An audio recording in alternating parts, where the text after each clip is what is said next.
झाड़ फूंक के बहाने नाबालिग के साथ दुष्कर्म करने वाले आरोपी को अनूपपुर विशेष न्यायालय के द्वारा आजीवन कारावास की सजा सुनाई गई है। गौरतलब है कि वर्ष 2019 में ग्राम बैयाटोला की नाबालिग किशोरी को झाड़ फूंक के बहाने आरोपी ने दुष्कर्म जैसी घटना को अंजाम दिया था।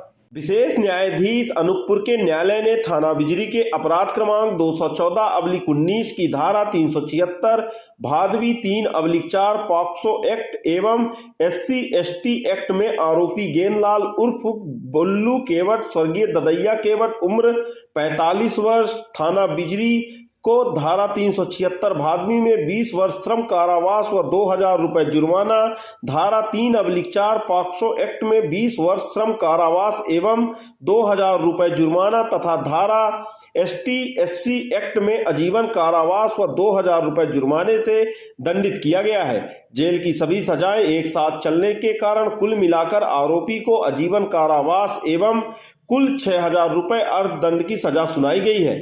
प्रकरण की विवेचना SDOP कोतमा SN प्रसाद द्वारा की गई। मामले में पैरवी सहायक जिला अभियोजन अधिकारी नारायण दास महाराज द्वारा की गई।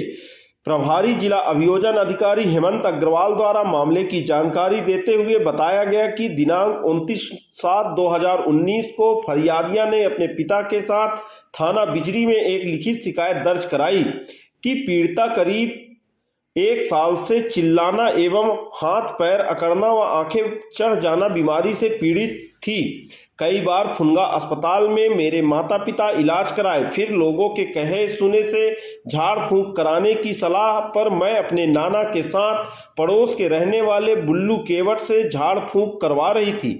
दिनांक 28/7/2019 को करीब 7 बजे शाम को अपने नाना के साथ पड़ोस के रहने वाले बुल्लू केवट के साथ झाड़ फूंक के लिए गई थी तो बुल्लू केवट बोला कि जंगल के तरफ झाड़ फूंक पूजा कराऊंगा। तब मैं और नाना उसके साथ केवई नदी तरफ चले गए थे। बुल्लू ने नाना को बोला कि तुम यहीं रुको, पीछे पलटकर मत देखना, मैं लड़की की पूजा पाठ करा के आता हूँ। फिर मुझे थोड़ी दूर पर ले जाकर एक जगह बैठाया, सिंदूर से चौक बनाया, फिर झाड़ फूंक शुरू किया। झाड़ फूंक करते समय मेरे शरीर में हाथ लगाया, फिर मुझसे बोला कि तुम्हारे शरीर में भूत है और मेरे साथ जबरन बलात्कार करने लगा। मैं नाना को आवाज लगा रही थी पर नाना दूर होने से सुन नहीं पा रहे थे। आरोपी बुल्लू केवट मेरे साथ गलत काम करने के बाद कपड़े पहनने लगा तो मैं लात मारी थी। फिर उसके कहने पर मैं नदी में जाकर नहा ली। मुझे आरोपी बुल्लू केवट बोल रहा था कि यह बात किसी को नहीं बताना, नहीं तो भूत दोबारा आ जाएगा, और नहाने के बाद मुझे बोला कि घर चलो। फिर नाना के साथ घर आ गई थी और रात को घटना की पूरी बात मामी नानी को भी बताई थी। फिर नानी ने सुबह फोन से पूरी बात माता पिता को बताई। फिर माता पिता के आने पर थाना रिपोर्ट करने आई थी। पीड़िता की उक्त रिपोर्ट पर अपराध पंजीबद्ध किया गया। दौरान विवेचना आरोपी के विरुद्ध पर्याप्त सबूत पाए जाने पर आरोपी गेंदलाल उर्फ बुल्लू केवट को गिरफ्तार किया जाकर प्रकरण की संपूर्ण विवेचना पश्चात अभियोग पत्र न्यायालय में विचारण हेतु दिनांक 18/8/2019 को प्रस्तुत कराया गया, जहां माननीय न्यायालय ने आरोपी को उपरोक्त दंड से दंडित किया है।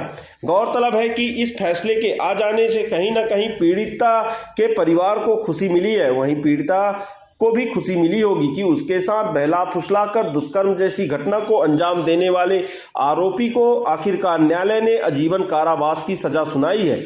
गौरतलब है कि अनूपपुर जिले में नाबालिग किशोरियों को इस तरीके से बहला फुसलाकर उनके साथ दुष्कर्म जैसी घटना लगातार बढ़ती जा रही है। हालांकि पुलिस अधीक्षक के भी सख्त निर्देश है कि ऐसे मामलों पर तत्काल ही मुकदमा कायम कर आरोपियों को गिरफ्तार कर न्यायालय में प्रस्तुत करें।